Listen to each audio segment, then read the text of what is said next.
নিঃস্ব অবস্থায় কি দোয়া করতে পারেন একজন মানুষ, এই দোয়াটা শিখে নেন, ইনশাআল্লাহ আপনার জীবনের সমস্ত সংকট কেটে যাবে ইনশাআল্লাহ। আমি নিজেও এই দোয়াটা বেশি বেশি করার চেষ্টা করি। দোয়াটা হচ্ছে, মুসা আলাইহিস সালাম একটা গাছের নিচে হেলান দিয়ে বসলেন, বসে দেখলেন দুইজন মেয়ে দাঁড়িয়ে আছে দূরে, পানি নিতে পারছে না, লোকজন পানি নিয়ে যাচ্ছে, ওরা দাঁড়িয়ে আছে বেচারি। মুসা আলাইহিস সালাম গিয়ে বললেন, কি সমস্যা আপনাদের? এটা নিয়ে আপনারা আবার মেয়েদের সাথে কথা বলার চেষ্টা করেন, ঠিক আছে? তো মাহারাম গায়রা মাহারাম মেনে চলে। তারা বললেন যে আমাদের বাবা অনেক বৃদ্ধ মানুষ, আমরা পানি নিতে পারি না যতক্ষণ না আমাদের কম পানি নিয়ে চলে যায়। মুসা আলাইহিস সালাম একটু বললাম না, ফিজিক্যালি খুব স্ট্রং ছিলেন, থাকে না বডি বিল্ডার, সামনে গিয়ে কথা বলে সরো পানি নিতে দাও, তখন মানুষ একটু মূল্যায়ন করে না।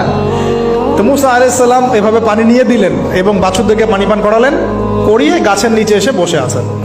বসে বসে তিনি দোয়া করছেন, এই যে দোয়াটা তিনি দোয়া করছেন, রব্বি, একটা নেক কাজ করলেন, নেক কাজ করলেন না, মানুষের উপকার করলেন, নেক কাজ করে এসে গাছের নিচে বসে দোয়া করছেন, আল্লাহ এখানে তো আমার খাবার পানি বাসস্থান কিছুই নাই, আমি কি করব?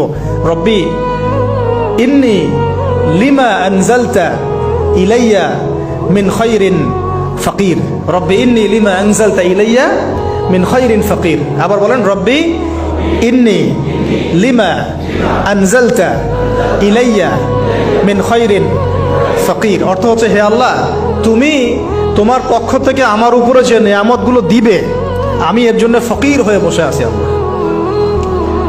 অর্থ বুঝে পড়বেন ভাই, নামাজ রোজা হজ জাকাত যাই করেন আল্লাহর ওয়াস্তে অর্থ বুঝে পড়বেন। অর্থ বুঝে পড়লে আপনার ইবাদতের স্বাদ পাবেন, তৃপ্তি পাবেন, আল্লাহর সাথে কানেকশন হবে, আল্লাহর নূর পাবেন, মাআরিফত পাবেন, সত্য স্বপ্নও দেখবেন তখন ইনশাআল্লাহ। তখন শুয়ে শুয়ে সত্য স্বপ্ন দেখবেন ইনশাআল্লাহ। আল্লাহ পাক তৌফিক দান করবেন।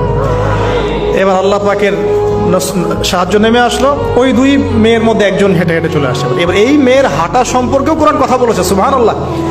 এই মেয়ে কিভাবে হেঁটে এসেছে এই হাঁটার বর্ণনাও কোরআন দিয়েছে। কোরআন বলেছে এই মেয়ে হেঁটে আসছে লাজুক পায়ে। এখন আপনি এই পুরো ওয়ার্ল্ডের মেয়েদের হাঁটা দেখেন, লজ্জা আছে? তাহলে মেয়েদের সাথে লজ্জা একটা গভীর সম্পর্ক আছে। এই মেয়ের প্রশংসা আল্লাহ পাক কোরআনে করলেন, লাজুক পায়ে লাজুক ভঙ্গিতে অবনত নয়নে সে হেঁটে আসলো। এখন আপনি কেলে যান, গো টু খেল, আপনাদের টুইন টাওয়ারে যান, দেখেন সবার হাঁটার চলা দেখেন।